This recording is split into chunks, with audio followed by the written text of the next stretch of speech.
intelligent, wonderfully humorous, wonderfully loving, and wonderfully tall. From the day we met, he has brought joy to my life, and he has renewed my enthusiasm for doing this difficult job from which I was considering retiring. He has restored again my pride in the member for Sarnia-Lambton, and he has encouraged me and stood by me every step of the way. He has put the sparkle back in my eyes, a spring in my step, and made me even smilier than before, if that's even possible.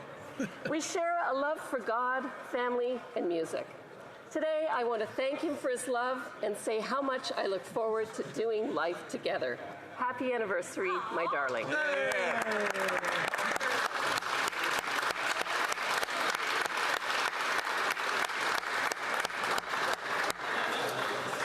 The honourable member from Surrey Centre. Mr. Speaker, today is a special day on the Hill as we mark Dr. Ambedkar's Equality Day and Day of Jayanti. Widely regarded as the father of the Indian Constitution, Dr. Bhimrao Ramji Ambedkar was an Indian jurist, economist, social reformer, and political leader. A champion of civil rights, Dr. Ambedkar's vision for a free India was simple. He wanted equality for all, irrespective of caste, gender, or religion.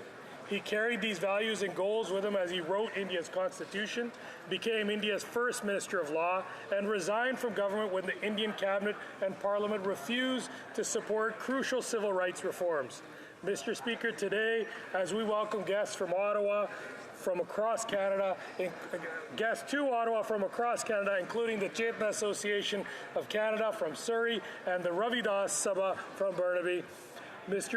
To celebrate Dr. Ambedkar's Equality Day, it's an honor to recognize his long-lasting legacy and praise those who continue his work in India and abroad. Thank you, Mr. Speaker.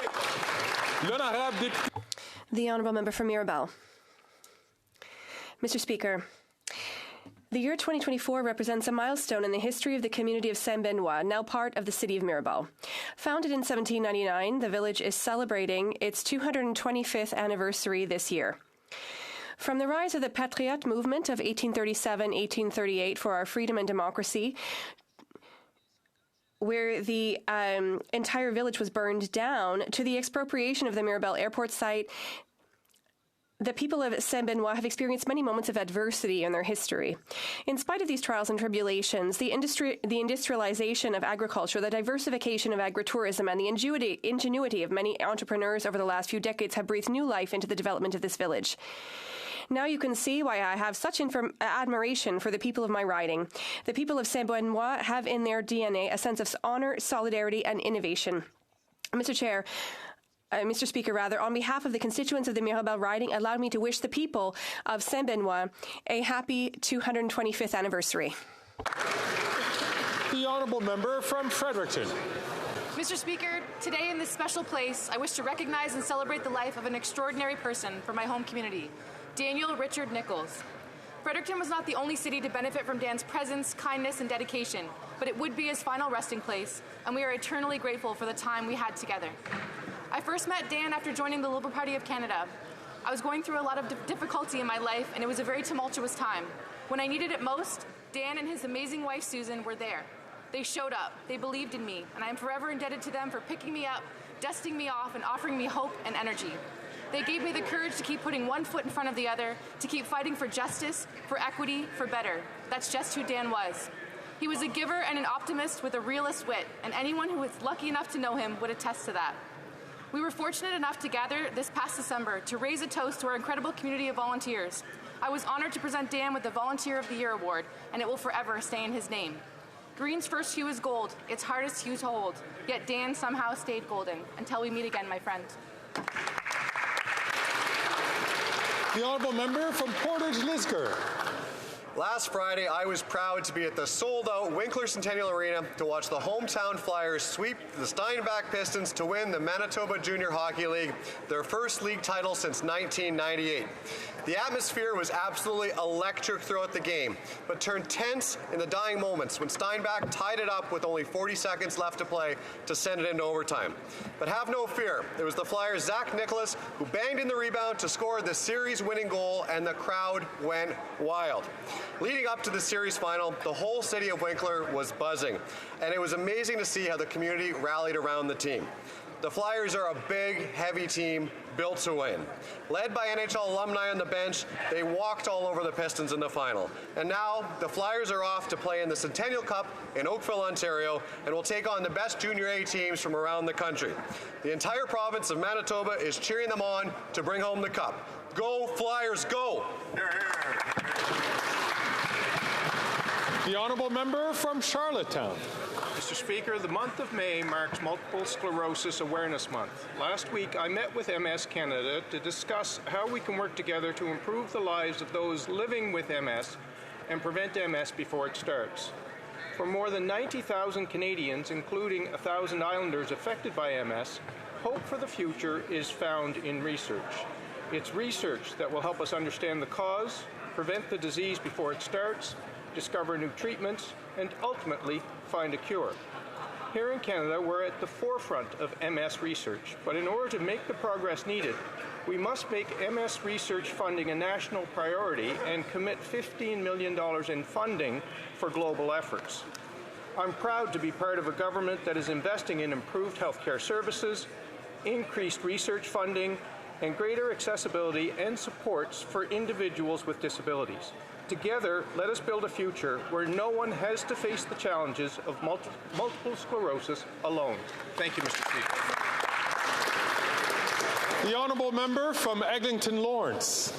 Mr. Speaker, today is Yom HaShoah, the annual day to remember the 6 million Jews who were slaughtered during the Holocaust. We mark this somber occasion with the jarring reality that anti-Semitism has never been more pervasive in Canada.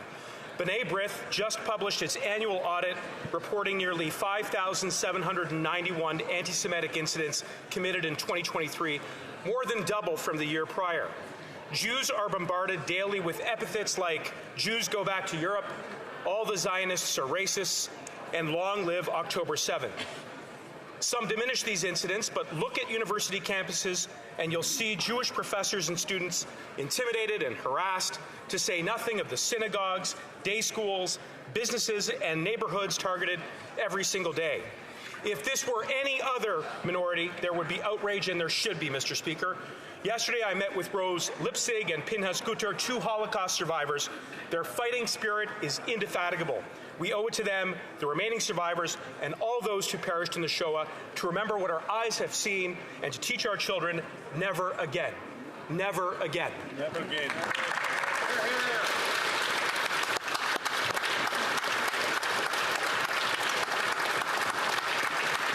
The honourable member from Tobique-Mactaquac. Thank you, Mr. Speaker. It's an absolute honor to rise in the People's House today. And welcome to Ottawa guests from all over the country who are attending the 59th Annual National Prayer Breakfast, Leadership Dinner, and Young Christian Leaders Summit. We are excited that there will be a record attendance this year and are so looking forward to the message of hope that will be shared with all those attending. Our theme this year is Bridge Over Troubled Water. In times like these, when there is so much trouble geopolitically and there is so much uncertainty throughout our world, whether it's within nations or the hearts of individuals, the waters of life can become very troubled and our lives tumultuous and storm-tossed. But the timeless hope of the ages is that when we are in the storms of life, there is a promise we can hold on to, that we are not alone. And we can look towards a source that is higher than we are to find strength, comfort, and courage. It's our hope and sincere prayer that all of us in this chamber would experience the calming reassurance that is offered by the one who still calms the waters, speaks peace in any circumstance, and is our true bridge over troubled waters, Jesus Christ.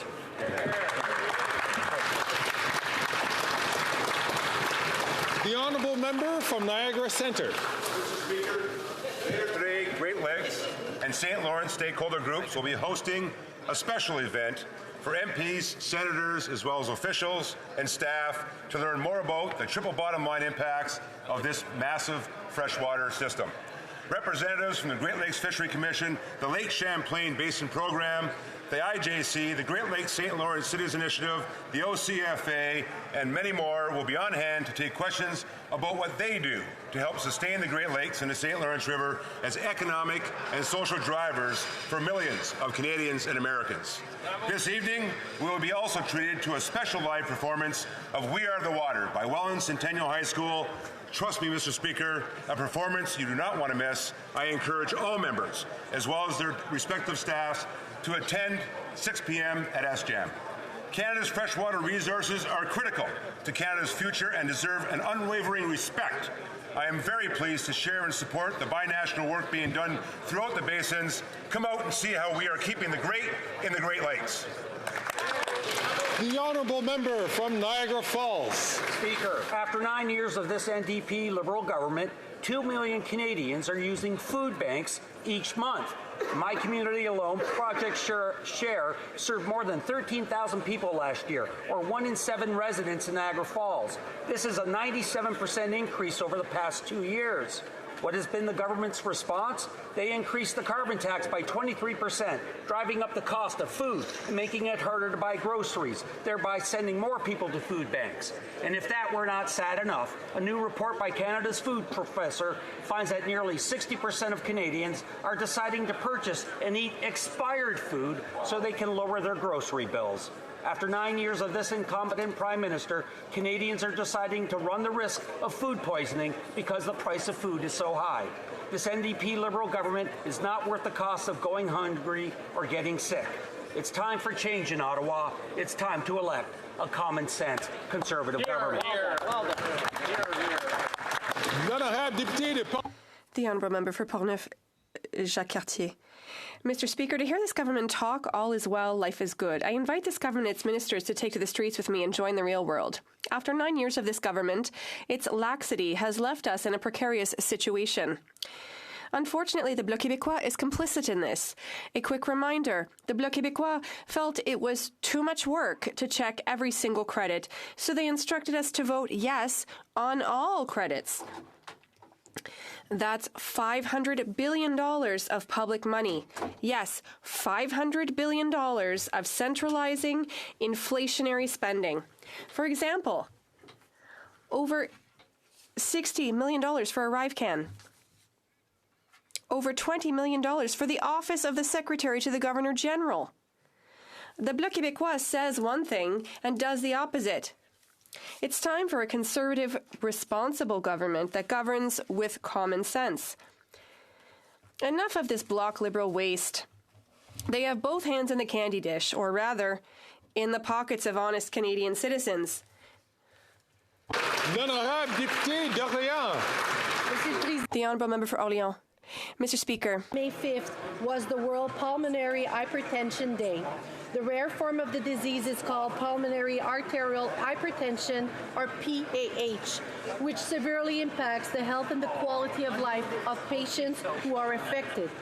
I commend the Pulmonary Hypertension Association of Canada and their patients' ambassadors, Donna Downs and Shirley Durham from my riding of Orléans, for their relentless efforts in raising awareness for Canadians with PAH. Which initiative like the federal government's National Strategy for Drugs and Rare Diseases, investments are being made to help increase access to and affordability of promising and effective drugs for rare diseases to improve the health of patients across Canada. Mr. Speaker, we will continue to work on ensuring those living with PAH are able to access the resources they need. Merci. Thank you. The honourable member from Courtenay, Alberni. Mr. Speaker, today on this first day of Mental Health Week, millions of Canadians are unable to access reliable, quality mental health care as they cope with mental health disorders or mental illness in their daily lives. At some point in our lives, most of us will be touched by mental health issues. Yet cost-free universal care is not available for too many in need of mental health care in the same way as it is for physical health. Too many must turn to for-profit services if they can afford them. For some, compassionate care is available from chronically underfunded nonprofits in communities far away from hospitals and government services. Join me on this day and every day in the fight for parity of mental health care in our universal system, for sustainable funding for community-based service delivery, and for compassion and kindness in our response to the mental health needs of all Canadians. The Honourable Member from Montcalm. Mr. Speaker, I rise today to mark National Nursing Week. As we all know, nursing is a vocation. A glance, a smile, care, a presence, a person who listens and reassures us.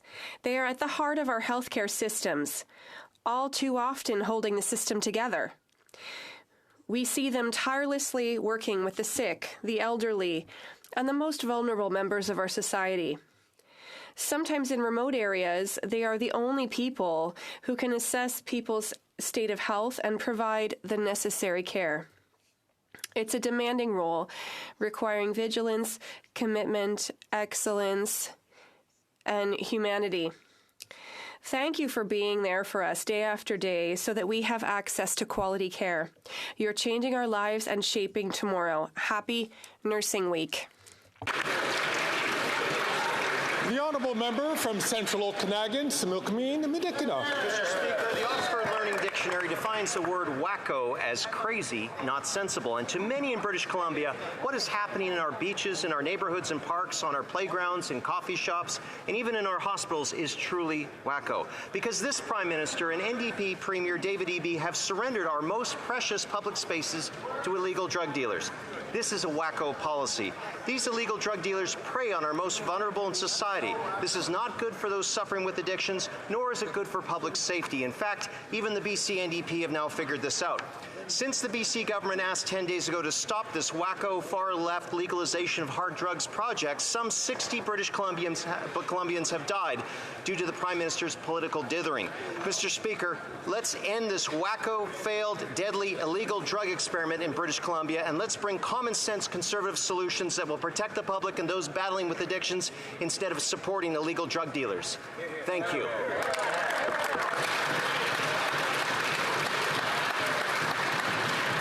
The Honourable Member from St. John Rothsay.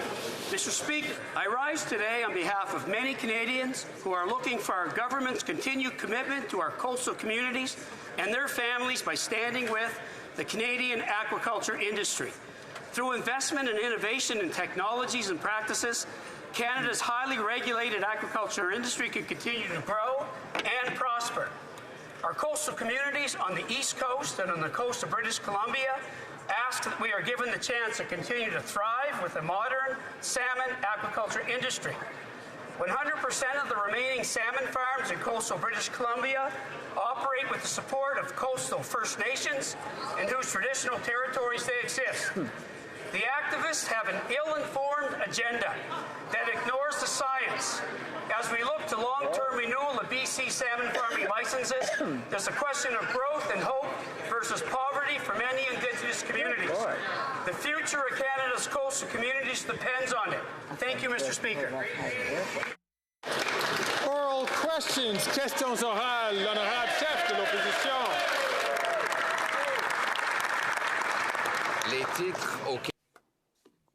The headlines in Quebec again today show that after 9 years, this Prime Minister is not worth the cost of housing, which has doubled in his 9 years tenure. It's a disaster about to happen.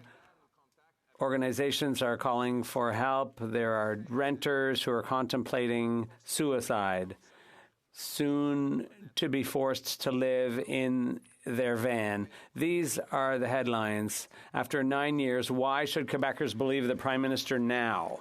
The Honourable Minister of Housing, Infrastructure and Communities.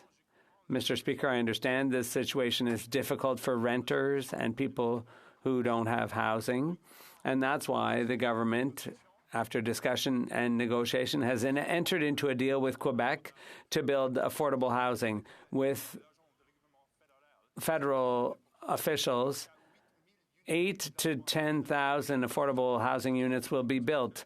The leader of the Conservative Party is opposed. That's not okay. We need to work with our Quebec counterparts to build affordable housing. The Honourable Leader of the Opposition. More expensive promises. This Prime Minister is not worth the cost after 9 years. What's worse, the Bloc voted in favor of $500 billion in inflationary centralizing spendings. That's going to cause interest rates to shoot up. Quebecers will lose their homes, and taxpayers will have to pay even more now on debt service than on health care. When will the Prime Minister recognize that he and the Bloc are not worth the cost? The Honourable Deputy Prime Minister and Minister of Finance. Mr. Speaker, we have a plan to build more housing more quickly, but the Conservatives voted against it. We have a plan for a green industrial transition, but the Conservatives voted against it. Mr. Speaker, I'd like to share some big news that Canadians got last week, and that is that our credit rating, our AAA credit rating, the highest possible credit rating, Canada still has that because of our budget policy. The Honourable Leader of the Opposition. The Minister is not worth the crime, chaos, drugs, and disorder. It has now been 10 days and 60 dead British Columbians since the government of that province has asked the Prime Minister to reverse his deadly and radical legalization of crack, heroin, and other hard drugs in children's parks, hospitals, on transit. Why will he not reverse his radical agenda? The Honourable Minister for Mental Addictions and Health. Mr. Speaker, communities in BC are facing an extremely serious challenge. It is a toxic drug supply on the streets, and people are dying. We know that public consumption is an issue of concern, which is exactly why, Mr. Speaker, BC is amending their proposal, and we have been working with them every step of the way. We're treating this with the urgency it deserves, and all partners are at the table right now, Mr. Speaker, to find the path forward, working with law enforcement and health services so that we get this right and save lives, Mr. Speaker. The Honourable Leader of the Opposition. Mr. Speaker, to find a path forward, the path forward is obvious. Ban hard drugs, invest in treatment, bring our loved ones home drug-free. That minister claimed last week that she was waiting for the BC government to provide information before she could decide on reversing radical legalization.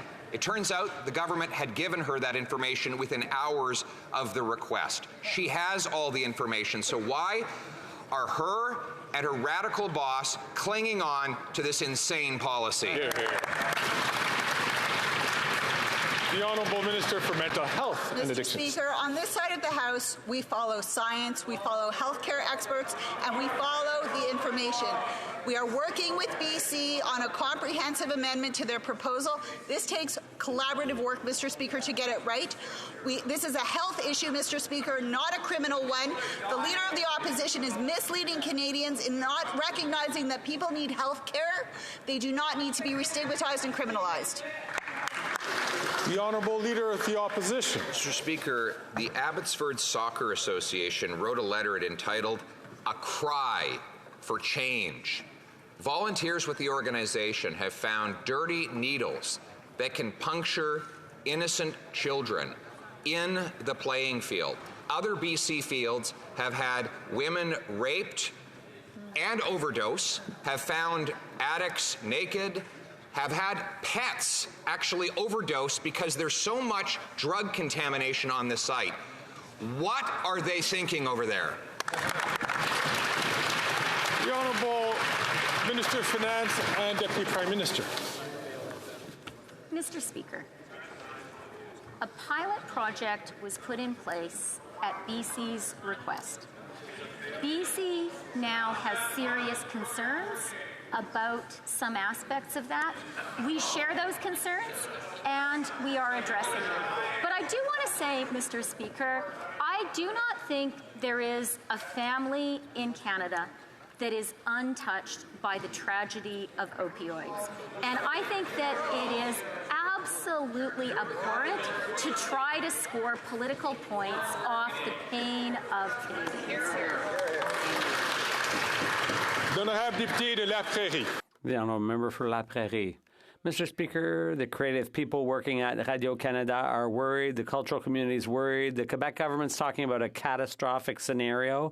In short, the plan to bring CBC and Radio-Canada closer together is disturbing and looks more like a plan to save CBC at the expense of Radio-Canada. And no wonder. The CBC's Liberal-appointed CEO has had no qualms about going after Radio-Canada. Internally, they say everything's on the table, including programming and management. Will the Prime Minister commit to maintaining Radio-Canada's independence from the CBC? The Honourable Minister of Canadian Heritage. Mr. Speaker, I'll repeat what I said last week. In no way will services to Francophones in Canada, whether it's in Quebec or outside Quebec, in no way will those be affected by internal restructuring at CBC Radio-Canada. What upsets me is hearing the Bloc, and it's basically the same position the Conservatives took, that CBC and Radio-Canada should be completely separate and funded separately. I don't understand where they're going with that. It makes no sense. The Honourable Member for La Prairie.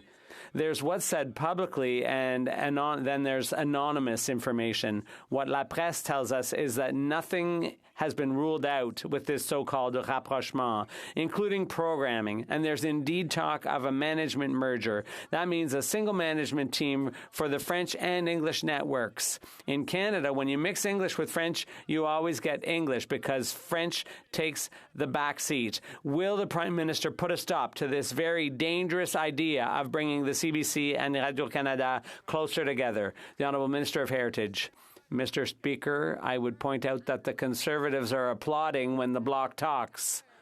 And when the Bloc talks about separating CBC from Radio-Canada, what's going on with the Bloc that they're so aligned with the Conservatives over something as important and fundamental as our public broadcaster?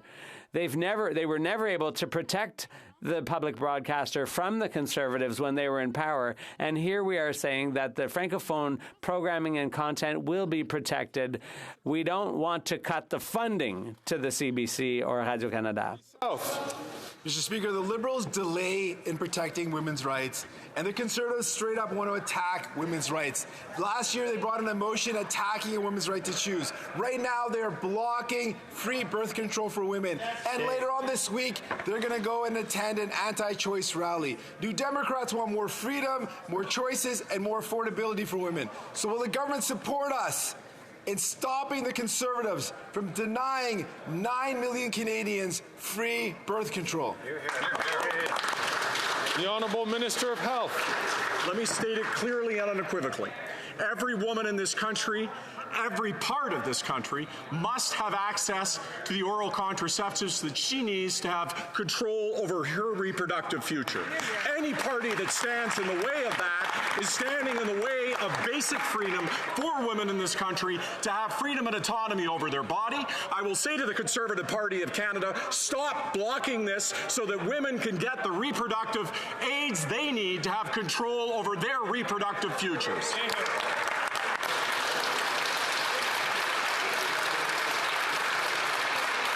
L'honorable député de Burnaby Sud. The honourable member for Burnaby South. Mr. Speaker, free contraceptives will save women hundreds of dollars and give them more freedom to choose. But the Conservatives want to block that.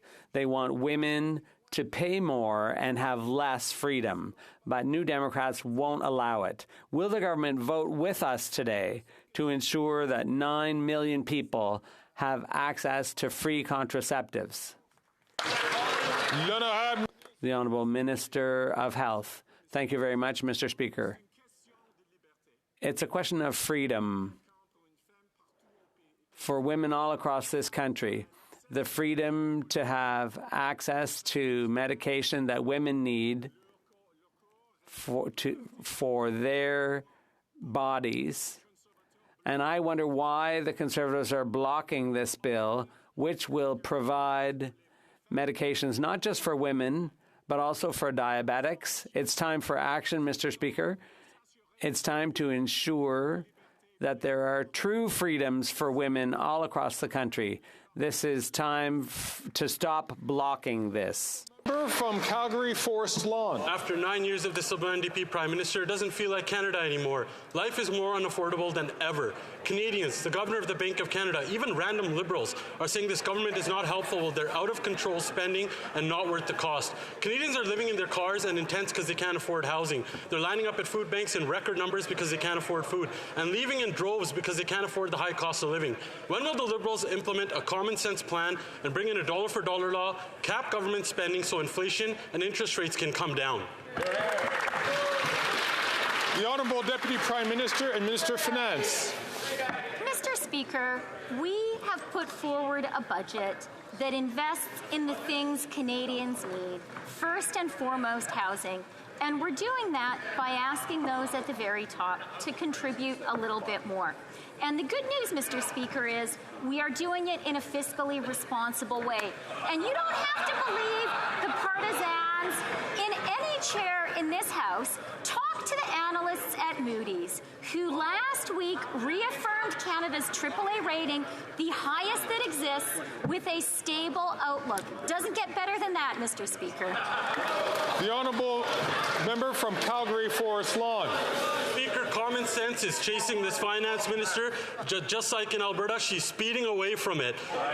They've put taxpayers on the hook. $54 billion of taxpayer money is going to go to, just in interest to this Prime Minister's doubling of the debt. That means more money is going to bankers, bondholders, and this finance minister's Bay Street buddies than to doctors, nurses, and to the healthcare system. Why doesn't she pump on the brakes on the hypocrisy and let common sense catch up? Introduce a dollar for dollar law so inflation and interest rates can finally come down. The Honourable Deputy Prime Minister and Minister of Finance. Mr. Speaker, last week, Moody's reaffirmed our AAA credit rating. These are objective analysts who have pointed out that Canada has the most fiscally responsible plan in the G7. But let's talk for a minute, Mr. Speaker, about hypocrisy. Conservative hypocrisy. Last week, Mr. Speaker, the Conservative leader wrote an op-ed asking business leaders to attack our budget. I guess that's because he doesn't have the courage to come out and say the truth, which is he stands for those at the top, not regular Canadians.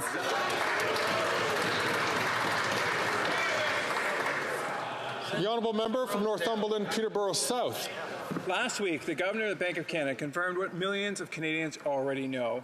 Liberal spending is making life more expensive. 9 years of NDP Liberal deficits had led to a lost decade, lowering standards of living, record food bank usage, and a housing crisis. Will the government finally commit to a dollar-for-dollar rule that allow Canadians to feed their families and keep their homes? Great job, Phil. The Honourable Deputy Prime Minister, Minister of Finance. Mr. Speaker, I respect the member for Northumberland, and he is better than actually misrepresenting the words of the Governor of the Bank of Canada. The reality is the Governor of the Bank of Canada, in testimony since the budget, has said, and I quote, "The budget does respect the fiscal guardrails that the government put in place." And I quote, that's what he said. And he said, quote, "Keeping the debt to GDP ratio on a declining track, and importantly, keeping the deficit below 1% of GDP in future years. The budget commits to those guardrails, and that is helpful." The Honourable Member from Northumberland, Peterborough South. I will quote the Governor directly. He said that this Liberal budget is not helpful. It's more distraction, more denial, in order to cover up their record of massive deficits, which has led to over $54 billion of interest being paid in this budget alone. We'll pay more in the GST. We'll collect more in the GST, collect more here than in the GST in terms of interest. We will pay more in interest than we will in healthcare transfers. When will they finally get their deficits under control so that Canadians can eat and then keep their homes? Hear, hear. The Honourable Deputy Prime Minister, Minister of Finance. Mr. Speaker, that is simply not true. I encourage people to read the testimony of the Governor of the Bank of Canada and news reports about that testimony. Here is what he said, and I am quoting precisely: keeping the debt to GDP ratio on a declining track, and importantly, keeping deficits below 1% of GDP in future years. The budget also commits to those guardrails going forward, and that is helpful. Those are the words of the Governor. People can just take a look at the transcript, Mr. Speaker. Then I have Deputy. The Honourable Member for Charlebourg-Saint-Charles. Mr. Speaker, Quebecers are struggling. Mortgage renewals are hurting them. Mortgage rates are high, due in part to the chaotic management of public finances by this Prime Minister and the Bloc.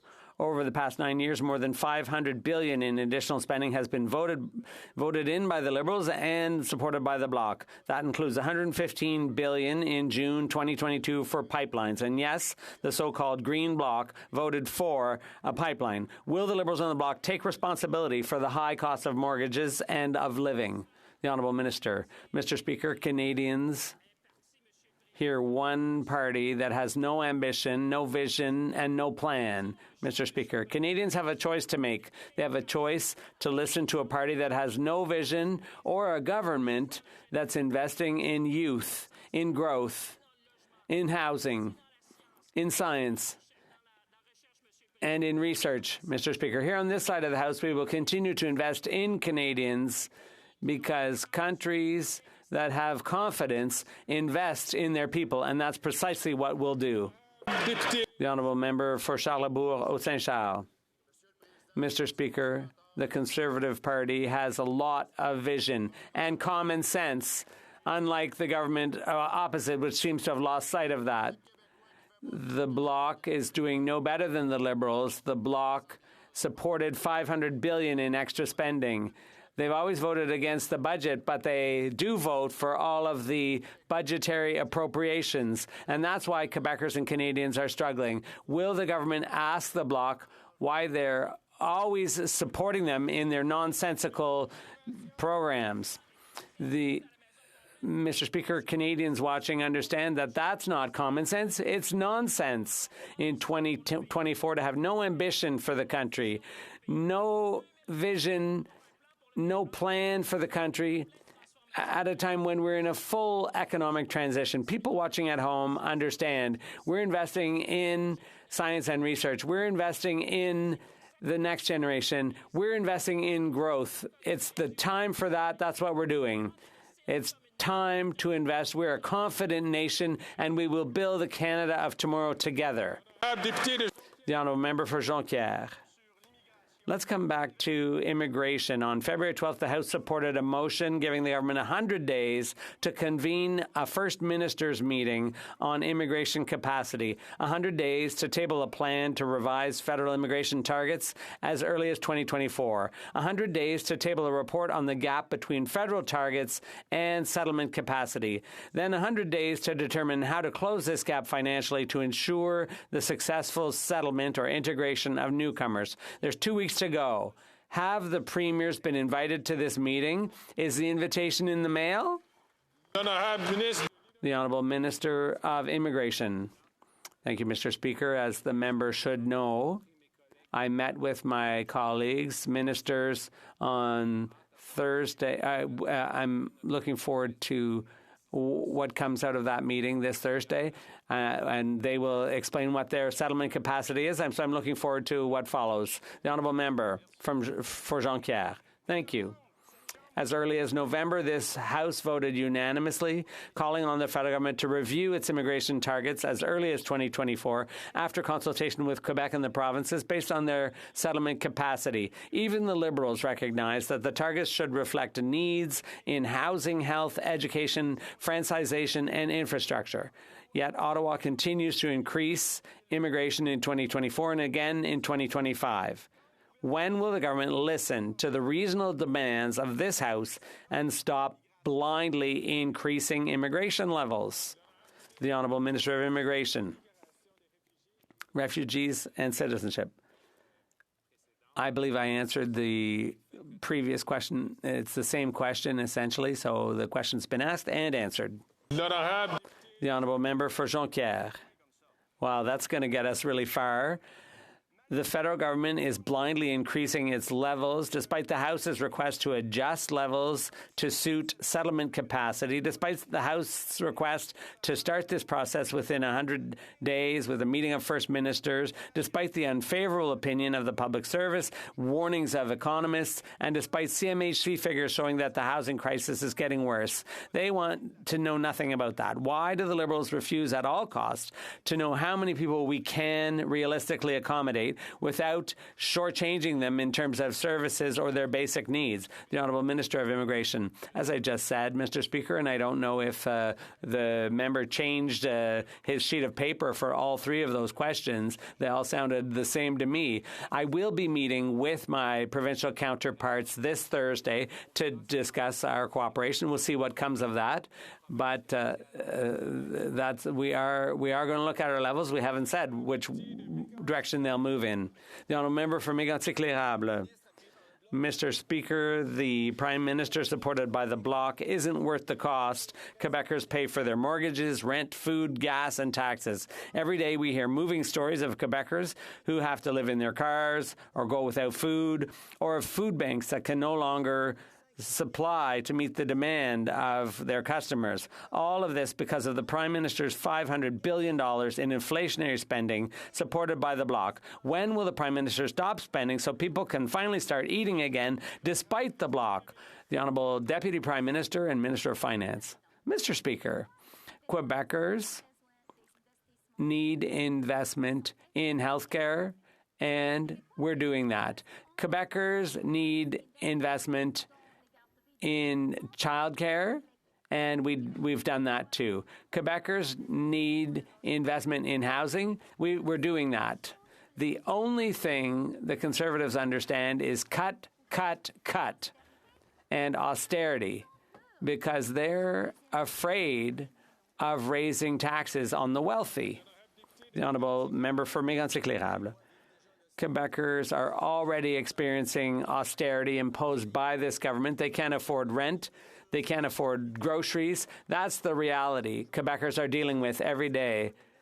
After 9 years, this Prime Minister has found a dance partner to spend and create even more inflation at the expense of families. He knows the Bloc won't vote against them because the Bloc loves this Liberal government.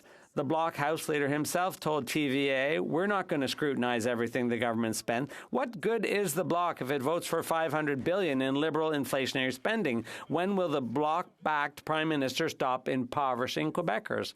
The Honourable Minister. Thank you, Mr. Speaker.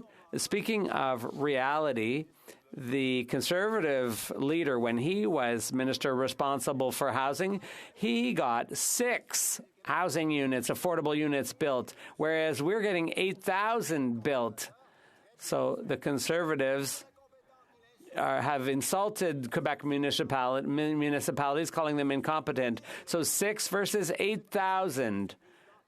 Who is the more incompetent here, Mr. Speaker? The Honourable Member for Louis Saint Laurent. Mr. Speaker, it's already been a few weeks now that there's been a grievance at the University of Quebec.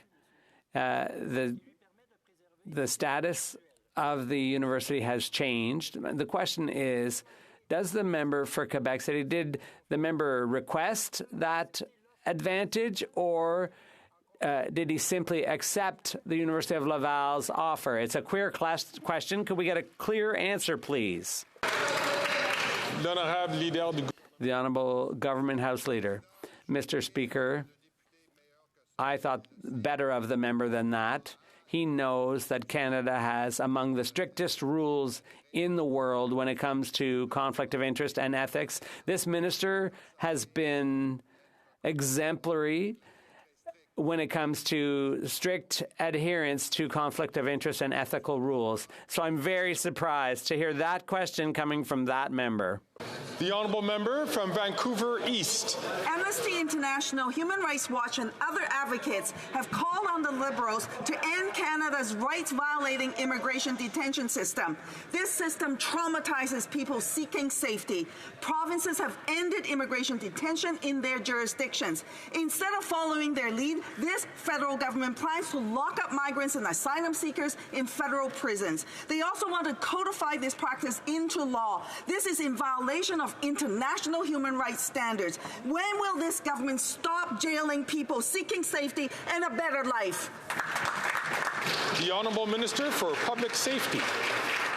Mr. Speaker, I appreciate our honourable colleague's question. I share her concern that the rights of all individuals must be respected. I think she will understand that there are a very small group of individuals with perhaps violent criminal pasts, those that may be involved in terrorist activity, for whom releasing in the community is not an acceptable option for public safety. We'd worked for many years with the provinces that kept this very small group of individuals in the appropriate custody, and now we're going to take our responsibility at the same time respecting their rights. Hear, hear. The honourable member from Courtenay, Alberni. Mr. Speaker, every minute, 2 garbage trucks worth of plastic are dumped into the world's oceans. Canada has the longest coastline in the world, and plastic and industrial waste are choking the shoreline, making its way into our food and harming vital ecosystems. But the Liberal solution? Cancelling the Ghost Gear Fund, which creates local jobs and removes plastic and marine debris from our waters. This government says they care about the environment, but refuses to act to protect it. Yep. Will the Liberals immediately restore this funding so that we can continue to clean up our coasts? Yes. L'honorable ministre, pêches océans. Mr. Speaker, at the DFO, we know how important the state of our oceans are, and we are working very hard. Projects have been implemented for recuperating phantom objects, and the work will continue, Mr. Speaker, with our communities and with those in the fields. Thank you, Mr. Speaker. The honourable member from Mississauga, Malton. Speaker, our government will always uphold the Charter of Rights and Freedoms to protect Canadians' rights. We even established a rule in 2019 that every government bill must be accompanied by a charter statement to ensure that Canadians' rights are respected in all legislation. Last week, the Leader of the Opposition admitted that he would overrule Canadians' rights using the notwithstanding clause. Can the Minister of Justice please reaffirm our government's commitment to upholding the Charter? The Honourable Minister of Justice and Attorney General for Canada. I thank the member for the question. I will state that our government will stop at nothing to ensure that Canadians' charter-guaranteed rights and freedoms are protected. You cannot claim to care about freedom and then vow to strip certain people's freedoms away when it is politically inconvenient. That is not democracy, Mr. Speaker. The opposition has said they'll start with criminal justice matters, but where will they stop? Religious rights, abortion rights, the rights of the LGBTQ2 community? Our government will always protect all Canadians' rights. It's a wake-up call that the Leader of the Opposition cannot and will not do the same.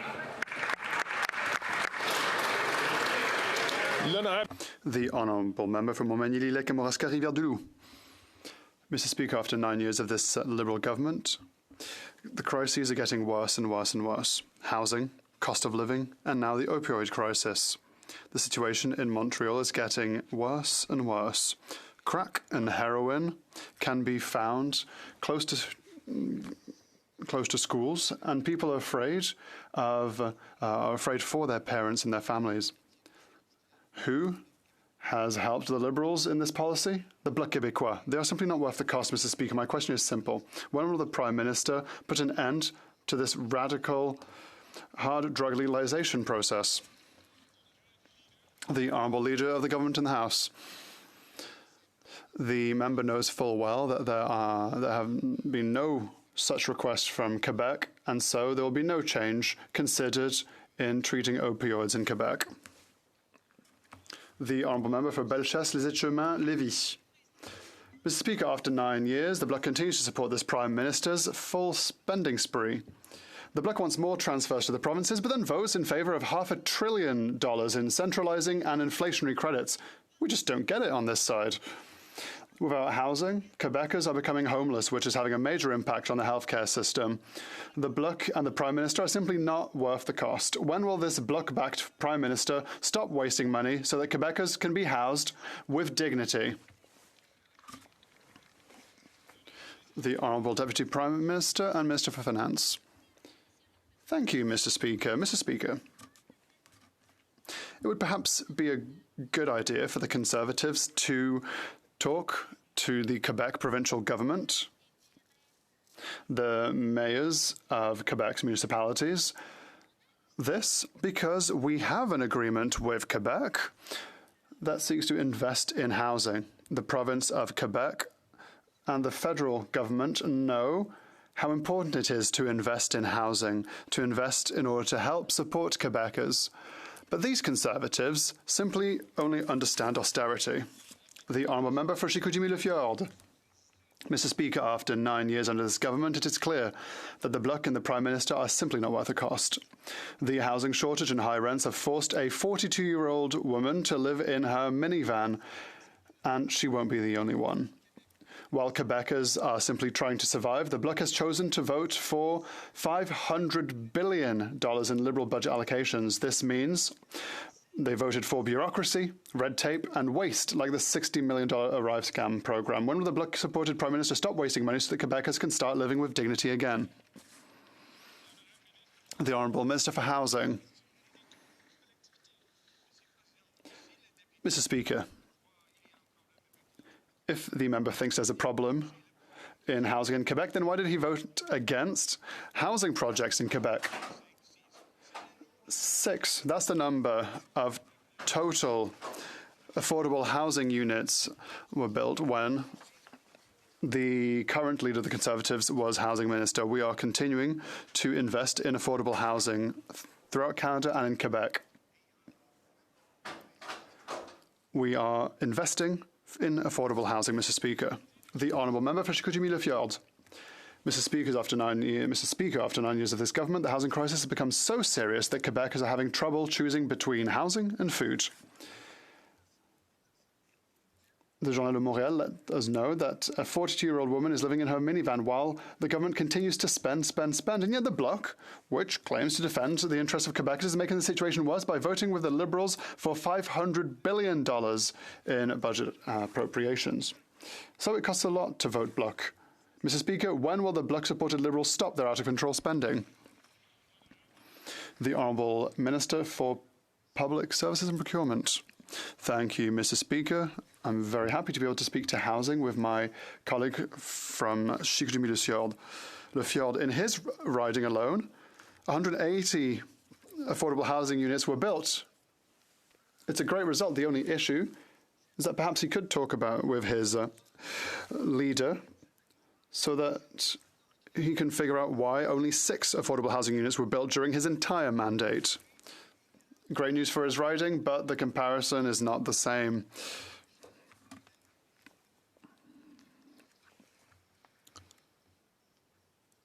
The Honourable Member for Trois-Rivières. Mr. Speaker, the initial report of the HoC Commission unequivocally reveals the extent of foreign interference in our elections. The government will today table a bill containing measures to counter this interference. Better late than never, but if the government wants to show that it is really serious, it must finally create a register of foreign agents, as everyone has been asking it to do. The Bloc Québécois intends to table a bill to create a binding registry. But there's nothing to stop the federal government from going ahead today. Will the minister commit to legislating to create a binding registry of foreign agents? The Honourable Minister for Public Safety. Mr. Speaker, of course, we appreciate our colleague's enthusiasm.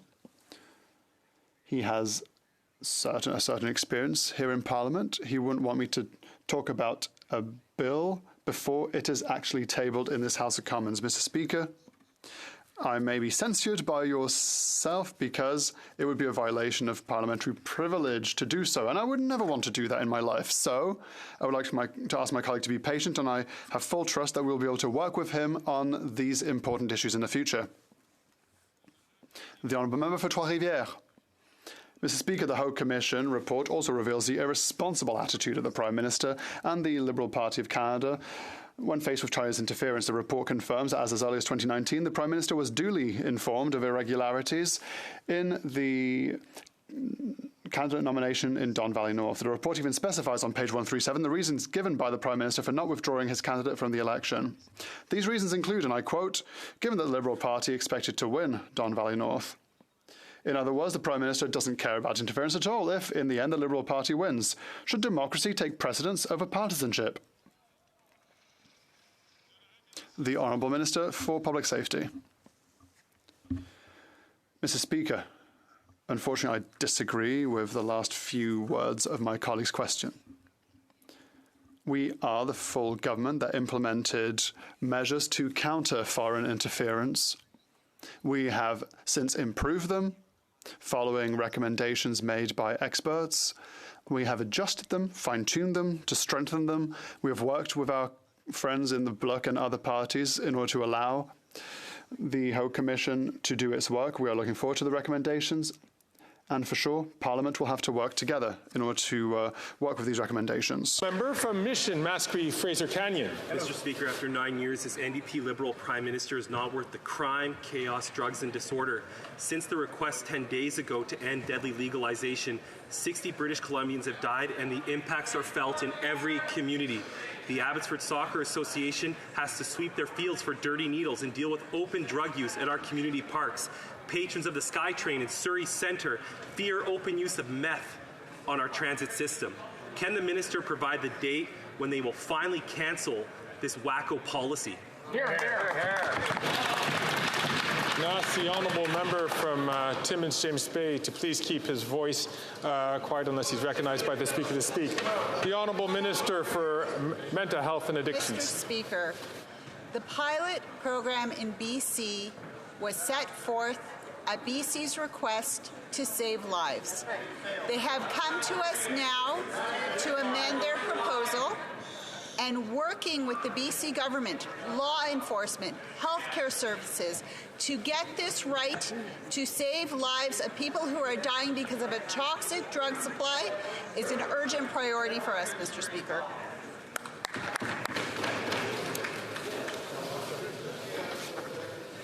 Again, I'm going to ask all members, please, to hold their comments until they're recognized by the chair. The Honourable Member from Fort McMurray-Cold Lake. After 9 years of this NDP Liberal Prime Minister is not worth the crime, chaos, drugs, or disorder. It was 10 days ago that the BC government pleaded with this Prime Minister to end this wacko drug policy. There have been 60 overdose deaths since BC begged for this to come to an end. On what day will they finally act and give BC what they're asking for?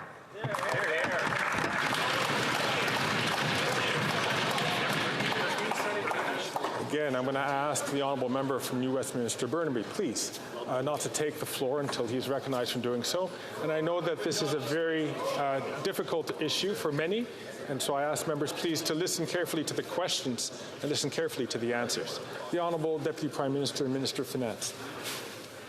Mr. Speaker, we have a very effective collaborative relationship with the province of British Columbia, and it is frankly insulting to the province to suggest that the province needs to beg us for anything. The province has serious concerns about their pilot project. We share their concerns, and we are working collaboratively and effectively to address those concerns. What we're not doing is playing partisan politics with the lives of real people. The Honourable Member from Kelowna Lake Country. After 9 years, this NDP Liberal Prime Minister is not worth the crime, chaos, drugs and disorder. The BC government sent the Prime Minister all the information he needs to end his wacko drug policy experiment. In his 10 days of inaction, it's estimated 60 British Columbians' lives have been tragically lost to overdoses. Wacko drug policies have the RCMP citing government-supplied drugs being diverted, and open drug use of crack in hospital rooms, meth in restaurants, fentanyl in parks and playgrounds. Wow. How many more days will it take this Prime Minister to end his failed drug policy experiment? The Honourable Minister of Health. Thank you very much, Mr. Speaker, and of course, all members in this House are absolutely ripped apart by what we're seeing the opioid crisis do across this country. The responsibility that we have to the families who've lost loved ones, to people who are in crisis right now, is to make sure that we follow evidence. And the reality is, Mr. Speaker, that the ideas proposed by the Conservatives have been tried and failed everywhere they've been tried. And that if we're going to have honest conversations, holding out false solutions is very disappointing on a subject so sensitive. We need to work collaboratively in an evidence-based way to make sure that we do everything we can to get this right, Mr. Speaker. The Honourable Member from Richmond Hill. Mr. Speaker, over 1.9 million seniors 65 and over have successfully applied for Canadian Dental Care Plan. Yeah. Conservative chose to vote against funding toward the CDCP. However, the numbers speak for itself and have demonstrated Canadians' overwhelming support for this program. Can the Minister please update the House on the impacts of the work being done to provide access to dental care for Canadians? The Honourable Minister of Health. Thank you so much, Mr. Speaker. I want to start by thanking the member for Richmond Hill for all of his work to promote.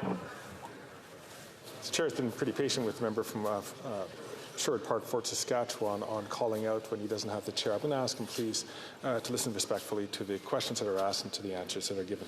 The Honourable Minister from Health can start from the top, please. Thank you, Mr. Speaker, and I want to start by thanking the member for Richmond Hill, who has been such an incredible advocate to making sure all Canadians get the oral health care they deserve. And I want to say that in the first 3 days, we've had just extraordinary results, Mr. Speaker. 15,000 seniors have already, in fact, more than 15,000 seniors just in the first 3 days have already gotten service. And when you think about that, Mr. Speaker, it's a fundamental issue of dignity and prevention. Those are seniors who aren't going to wind up in a hospital room. Mr. Speaker, we need to continue that momentum. More than 8,000 dentists have now signed up, with more and more signing up every day. We're going to get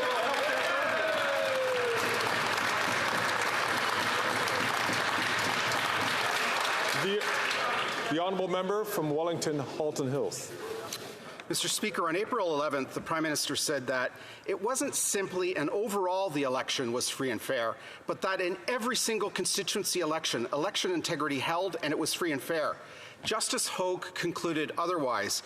She concluded that well-grounded suspicions about PRC interference in Don Valley North could, quote, could have impacted who was elected to Parliament. This is significant, end quote. Does the government agree with Justice HoC that PRC interference could have impacted who was elected to Parliament in Don Valley North? The Honourable Minister for Public Safety. Mr. Speaker, we agree with Justice HoC that there has been an increase in foreign state actors, hostile state actors, seeking to interfere in the Canadian democratic process. Obviously, that takes place at the riding level. We also noted Justice HoC saying that this is the case for a very small number of constituencies, and she is not able to draw definitive conclusions as to the extent of that impact. So I understand my honourable friend is identifying some of what Justice HoC said. I think it's important to put it in the context that she herself did. Yes. The Honourable Member from Wellington, Halton Hills. Mr. Speaker, I'll tell the government what Justice HoC concluded in Steveston, Richmond East. She found that, quote, there are strong indications of PRC involvement, and there is a reasonable possibility that these narratives could have impacted the result in this riding. Again, the Prime Minister said just several weeks ago that every single constituency election integrity held, and it was free and fair. Does the government agree with Justice HoC that PRC interference could have impacted the election result in Steveston, Richmond East? The Honourable Minister for Public Safety. Mr. Speaker, we think that Justice Hogg has done a very serious job in terms of understanding the extent and nature of foreign interference and helping Canadians understand also the tactics that foreign hostile state actors may use and how they seek to undermine the confidence of Canadians in democracy. So I think we should be very careful, Mr. Speaker, before we take out of context specific things that Justice Hogg has said. Our government, unlike the government that was in office before 2015, has taken this matter seriously and will continue to do everything necessary, Mr. Speaker, in this regard. The Honourable Member from Leeds-Grenville, Thousand Islands and Rideau Lakes. The Liberal Employment Minister got caught cashing checks from his secret lobbying business. Turns out his own department got lobbied and then gave $10 million out, and the minister himself announced it. After 9 years of this NDP Liberal government, it's clear they're not worth the cost or that corruption. How much did the minister pocket, and is the government prepared today to announce that they're going to have the RCMP investigate this latest Liberal scandal?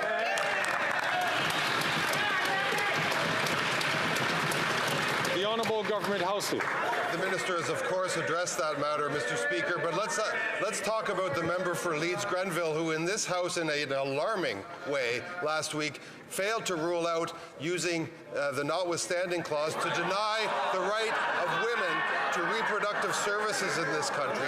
There are 80 members of that caucus who have green or yellow lights from the Campaign Life Coalition. That's right. Who is going to be standing up over there to make sure that the rights of women are protected against these conservatives anti-choicers?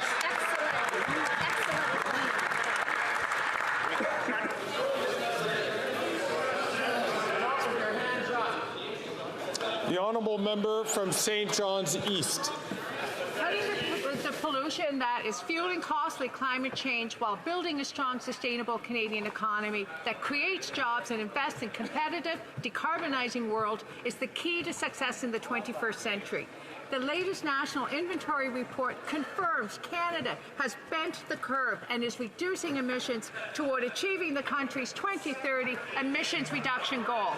Can the Minister of Environment and Climate Change update Canadians on this progress and the next steps in climate action?